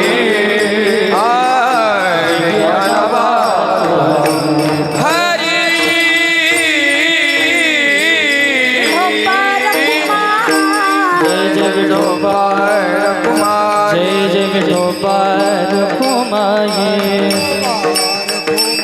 विठोबा रखुमाई रखुमाई विठोबा रखुमाई जय जय विठोबा रखुमाई जय जय विठोबा रखुमाई जय जय विठोबा रखुमाई जय जय विठोबा रखुमाई जय जय विठोबा रखुमाई हरि जय जय जय जय जय जय हरि जय जय जय जय विठोबा रखुमाई हरि जय जय जय जय जय जय हरि जय जय जय हरि जय जय जय जय जय जय हरि जय जय जय विठोबा रखुमाई विठोबा रखुमाई विठोबा रखुमाई विठोबा रखुमाई विठोबा रखुमाई विठोबा रखुमाई विठोबा रखुमाई विठोबा रखुमाई विठोबा रखुमाई जय जय विठोबा रखुमाई जय विठोबा रखुमाई जय जय विठोबा रखुमाई विठोबा रखुमाई विठोबा जय जय रखुमाई विठोबा रखुमाई तुका म्हणे शेषा जागे करा ऋषिकेशा ऋषिकेशा ज्याचे केस कुरळे आहेत त्याला काय म्हणतात ऋषी ऋषी ऋषी ज्याचे केस कुरळी आहे ऋषिकेशा त्या ऋषिकेशाला तुम्ही जाग करा कुणाला सांगितलं शेषाला शेष भगवान म्हणजे एक नाग आहे आपल्याकडे काही नाग सांगितलेले आहेत नागांच्या किती जाती आहेत पटापटा मला पुढे जायचं अजून ते गवळणींचं चिठ्ठी आली नागाच्या किती जाती आहेत हा नाही नाही नाही सापाच्या असतील त्या नागाच्या 9च आहेत अनंतं वासुकिं शेषं पद्मनाभं च कम्बलं शंखपालं धात्रराष्ट्रं तक्षकं कालियं तथा पुस्तकात टायपिंगमध्ये धृतराष्ट्र आलेलं आहे मी आत्तापर्यंत धृतराष्ट्रच म्हणत होते बाबा 2-3 महिन्यापूर्वी काल सर्पाच्या शांतीकरता त्र्यंबकेश्वरला गेले तर तिथले ते ब्राह्मण वृंद होते ना ते श्लोक म्हणताना धात्रराष्ट्र म्हणत होते त्यांनी मला सांगितलं धृतराष्ट्र नाही धात्रराष्ट्र तेव्हापासून मी पण तसंच म्हणते अनंतं वासुकिं शेषं पद्मनाभं च कम्बलं शंखपालं धात्रराष्ट्रं तक्षकं कालियं तथा हे 9 नाग आहेत पहिला नाग आहे अनंत काय काम करतो तो अनंत नावाचा नाग काय काम एवढं बघायचं आणि थांबायचं आपल्याला ही पृथ्वी ज्याच्या फणावर आहे तोय अनंत पृथ्वीचा भार ज्यानं सांभाळलेला आहे त्या नागाचं काम काय पृथ्वी सांभाळते त्याचं नाव आहे अनंत वासुकी यांचं काय काम आहे समुद्र मंथनाच्या वेळी जो नाग वापरला त्यांचं नाव काय वासुकी हा कुणाच्या गळ्यात आहे मी आज हा अभंग फार विचारपूर्वक घेतलाय माझ्याकडे दिला जागर जागर म्हणजे आज मागणी म्हणजे मागणी आली पाहिजे अभंगात बर आज आहे एकादशी पांडुरंगाही आले पाहिजे आणि त्याच्यात आज आहे श्रावणी सोमवार शिवजी बी आले पाहिजे हे तिन्ही एकत्र कसे बसवावे तारीख घेतल्यापासून विचार करत होतो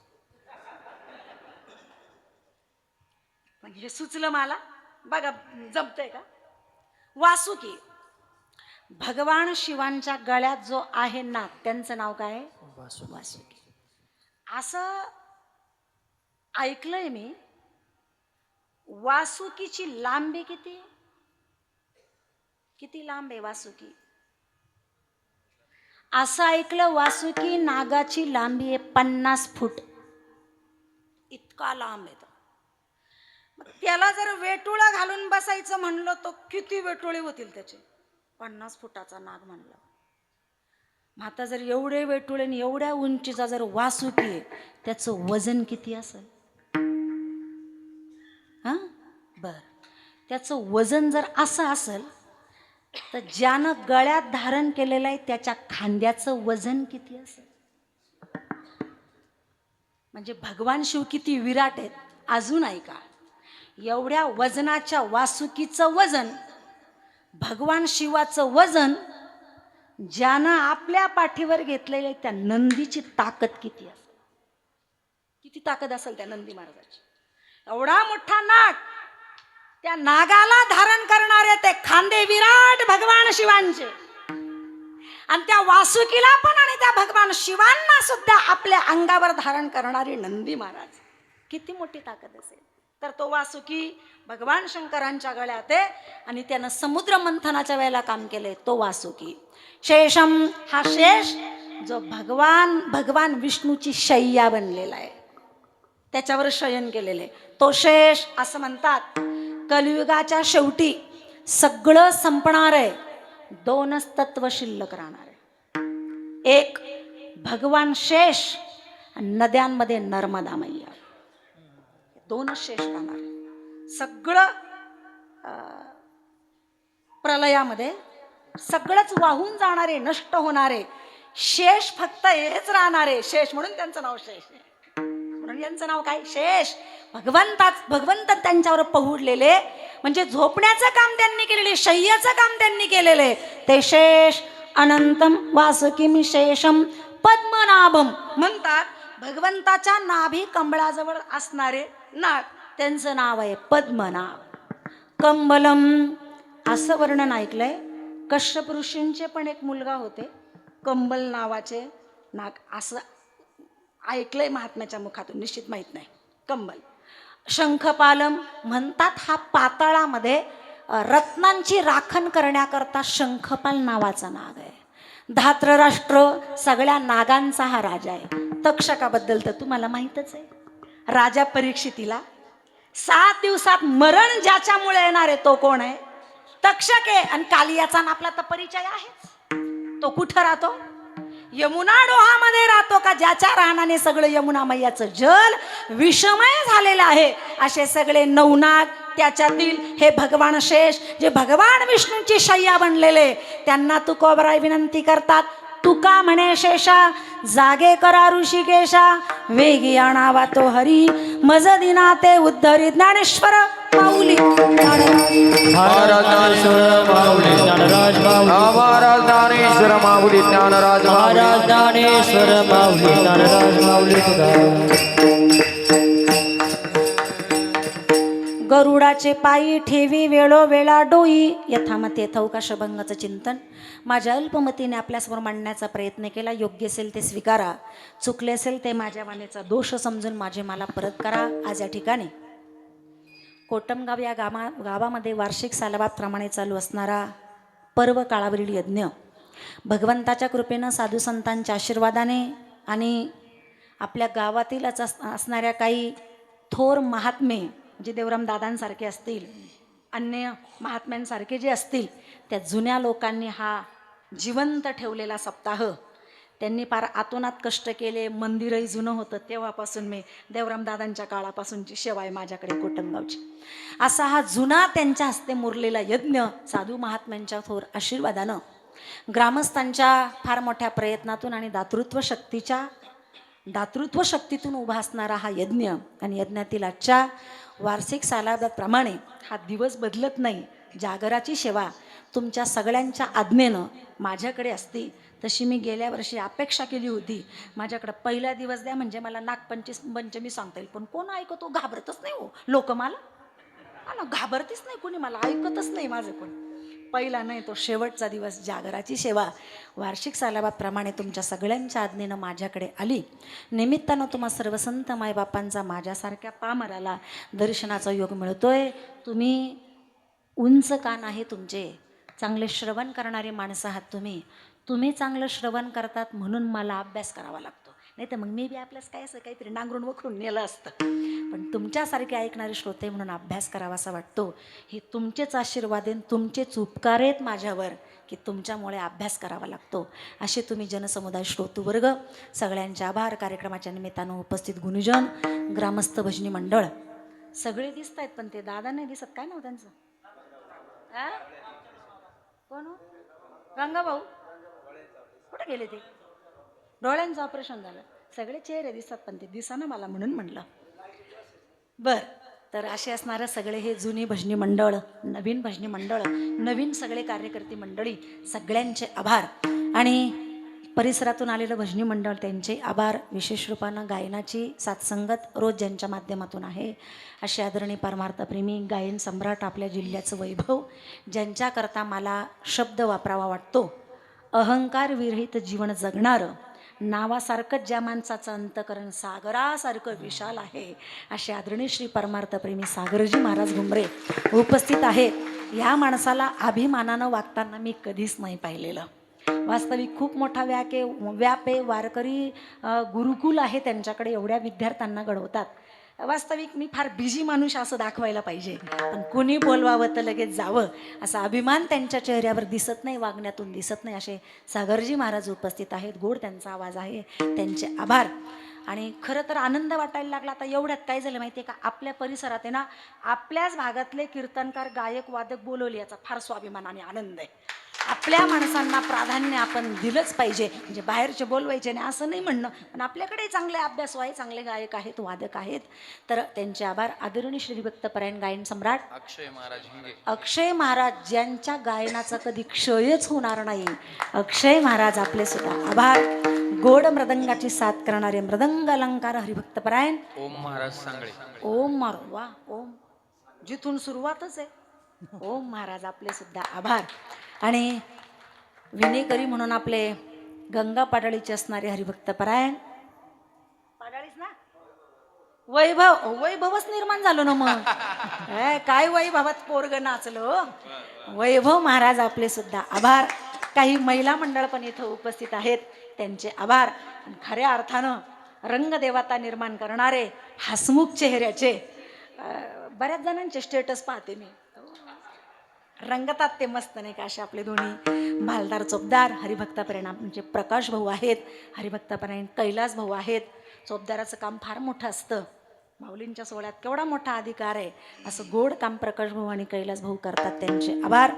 आणि आज कार्यक्रमाकरता ज्यांची उपस्थिती आहे, ज्यांना मृदंग क्षेत्रातले आपण भीष्माचार्य म्हणूया, खूप मोठ्या मोठ्या वक्तांच्या कीर्तनात ज्यांनी पखवाज वाजवला, पण तीळ मात्र अभिमान ज्यांच्या चेहऱ्यावर वागण्यात झळकत नाही, असे आदरणीय परमार्थप्रेमी आमचे रमेश भाऊ खाडे हे पण उपस्थित आहेत, त्यांचे आभार.